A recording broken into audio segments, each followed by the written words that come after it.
Bonjour à toutes, j'espère que vous allez bien. Je suis très contente de vous retrouver aujourd'hui pour la suite sur le thème de couple et culpabilité.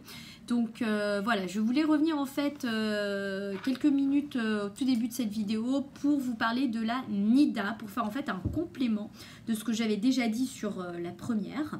Donc en fait, je parlais d'un cas précis et je suis très pointilleuse sur ce point.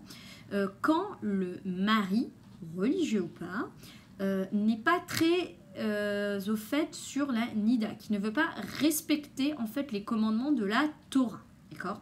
Et que vous, en tant que femme, vous voudriez faire plus, et vous êtes très culpabilisé quand votre mari voilà, vous tire la main, ou vous dormez dans le même lit, ou voilà, vous allez jusqu'à l'acte. Donc déjà, je répète que c'est grave, très grave, d'accord? Mais je ne suis pas là pour juger, je suis là juste pour déculpabiliser, parce que vous le savez très bien que c'est grave. Je sais pas, vous avez toutes pris des cours avant de vous marier, vous savez très bien les enjeux, la rabbinite, et moi que je ne suis pas, vous a très bien expliqué les choses, et je ne suis pas là pour vous convaincre.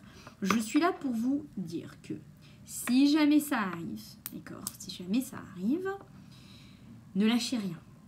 Continuez à essayer d'instaurer la Nida. Continuez, vous, en tant que femme, à faire vos vérifications très importantes. Allez au mikvé. Quoi qu'il arrive, allez au mikvé. Quoi qu'il arrive. Ça vous apporte que des brachot, c'est tout.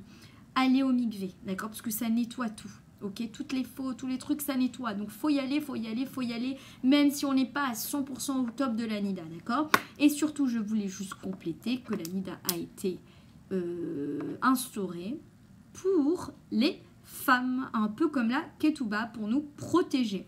Je ne vais pas m'attarder là-dessus, même si je reviendrai un petit peu plus tard, comme avec les cas qu'on m'a évoqués, comme par exemple quand le mari en fait il revient de voyage et que bah voilà, ça fait 2 semaines on l'a pas vu et hop on lui annonce qu'on est Nida. Non mais c'est une épreuve, c'est une grosse épreuve. Quand on vient d'accoucher et que le mari ne peut pas nous prendre dans les bras, c'est très dur.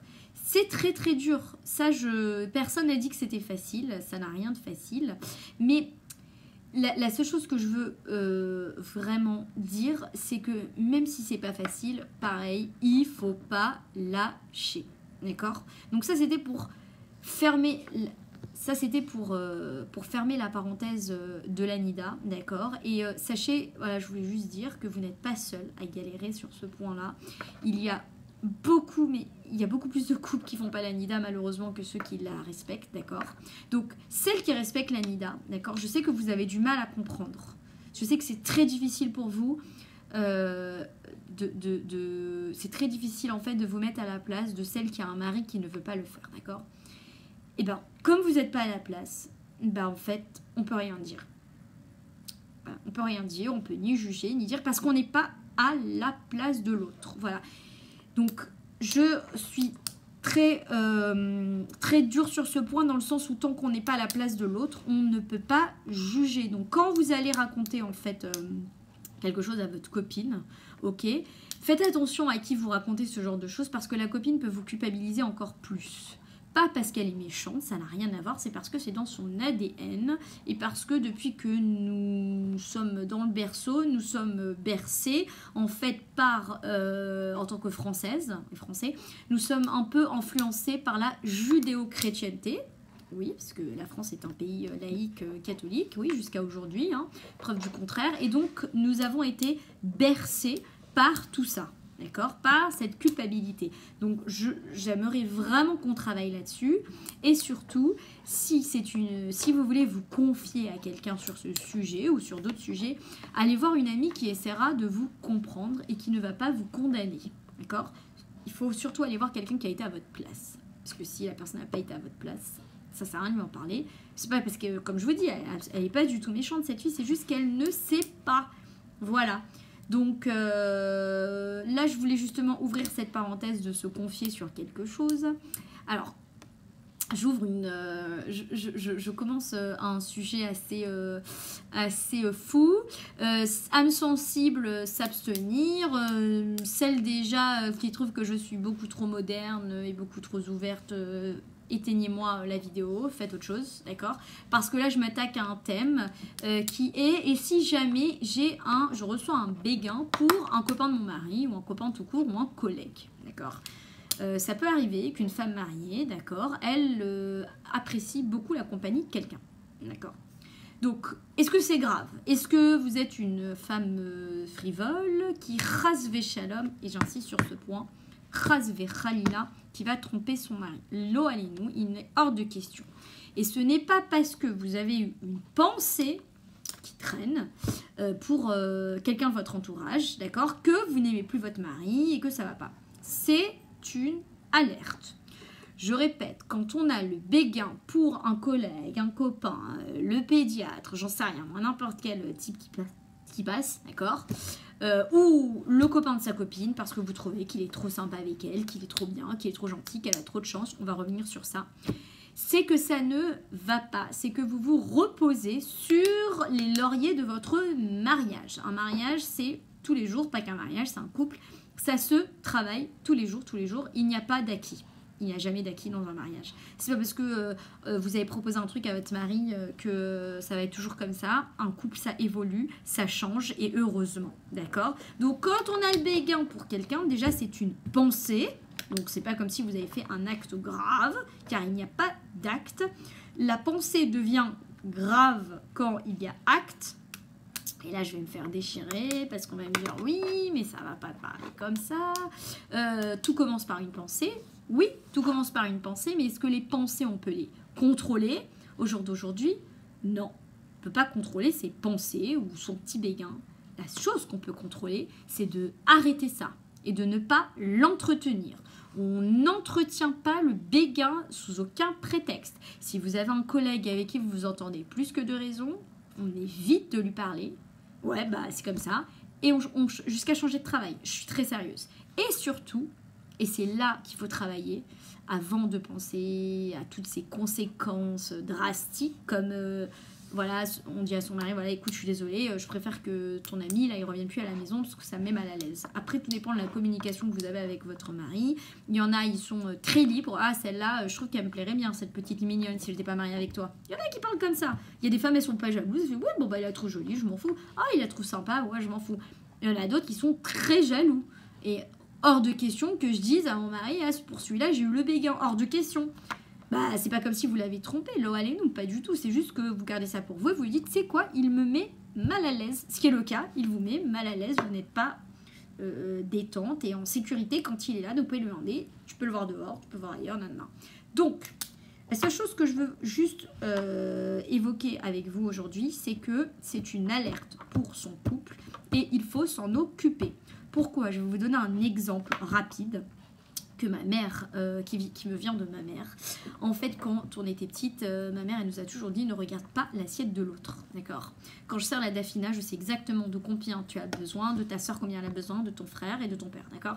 Donc toi, regarde ton assiette. Arrête de regarder celle des autres. Ah, mais regarde le mari de l'autre, comment il est trop bien. C'est pas ton problème, c'est pas ton assiette. Si Hachem, il t'a donné ça, c'est que c'est bon pour toi. C'est que c'est bon pour toi et tu fais avec ce que tu as. Et si tu n'es pas contente et si tu n'es pas heureuse, eh ben là, il va falloir encore plus bosser. Comment? Ben, par exemple, je reprends l'exemple de l'assiette et on se dit qu'on est frustré. On est frustré, on n'est pas heureux, ça va pas, j'aurais trop aimé avoir comme l'autre. Et ben tu sais quoi, tu vas travailler. Tu vas aller faire les courses. Tu vas élaborer des menus. Tu vas aller même prendre des cours de cuisine. Tu vas devenir, pas un chef, mais tu vas vraiment, vraiment te casser la tête pour faire un super repas.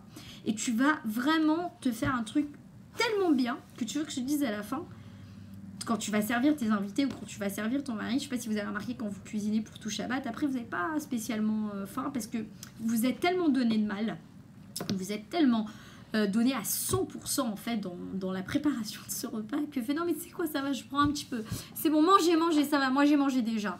En général, on est comme ça. Pourquoi? Parce qu'on donne tellement, on est tellement occupé à faire soi-même sa cuisine, soi-même son repas, que déjà, on n'a pas le temps de regarder ce qui se passe chez les autres. On n'a pas le temps. Pourquoi? Parce que je suis trop occupée à m'occuper de mon couple.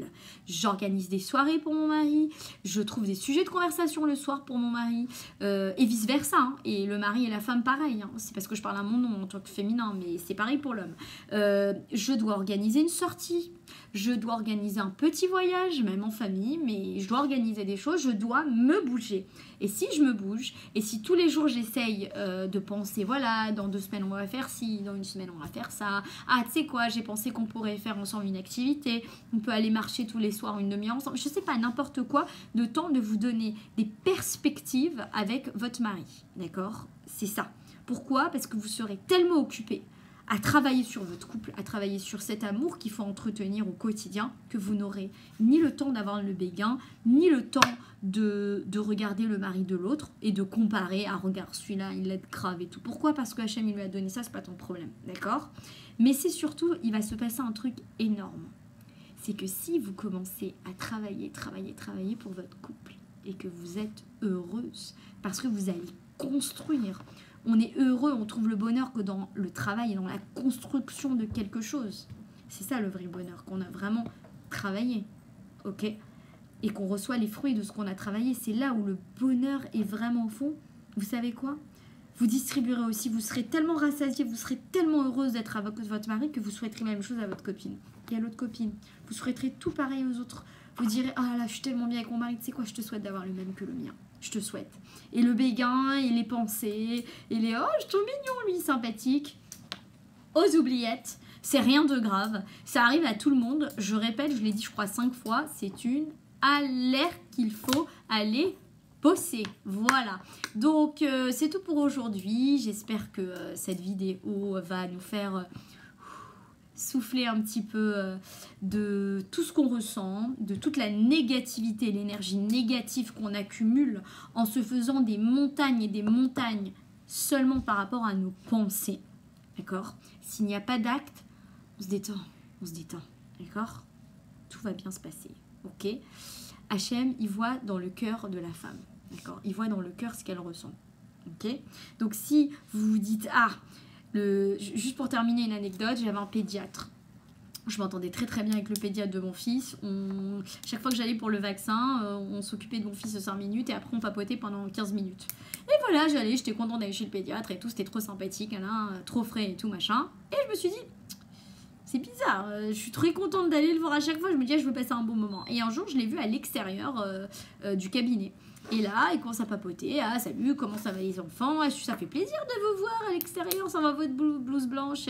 Ah, il sent votre fils, nanana, et tout ça. Et ben, vous savez quoi? J'ai changé de pédiatre. C'était trop. C'est trop. Non, j'ai dépassé les limites. J'ai expliqué à mon mari, écoute, je m'entends trop bien avec lui. Je préfère pas. C'est pas que je m'auto-censure, mais j'ai trouvé avec ma perspective, avec mes sentiments, avec ma chita à moi, c'était trop. Non, il faut que je revienne à quelque chose de plus simple, concret, et surtout pour être sereine avec moi-même. Voilà, pour être sereine, pour arriver à une sérénité. En tout cas, je vous souhaite beaucoup de Shalom Bayit. Je referai une autre vidéo, peut-être un petit peu plus courte que celle-là, parce que là, j'ai un petit peu dépassé. Justement, si vous voulez qu'on revienne sur le thème de la Nida qui est assez vaste, il n'y a pas de problème. Et je voulais aussi aborder un autre sujet pour la prochaine vidéo sur la culpabilité qu'on ressent en tant que mère et en tant que femme de ne se sentir jamais à la hauteur. On va voir d'où ça vient et on va voir de quelle hauteur on parle. Qui a mis cette barrière en fait? Voilà, tout simplement. Il y avait quoi? Sur quelle comparaison on se base? C'est ça aussi. Donc je vous embrasse, je vous souhaite que du bonheur et Shabbat Shalom. Bisous bisous.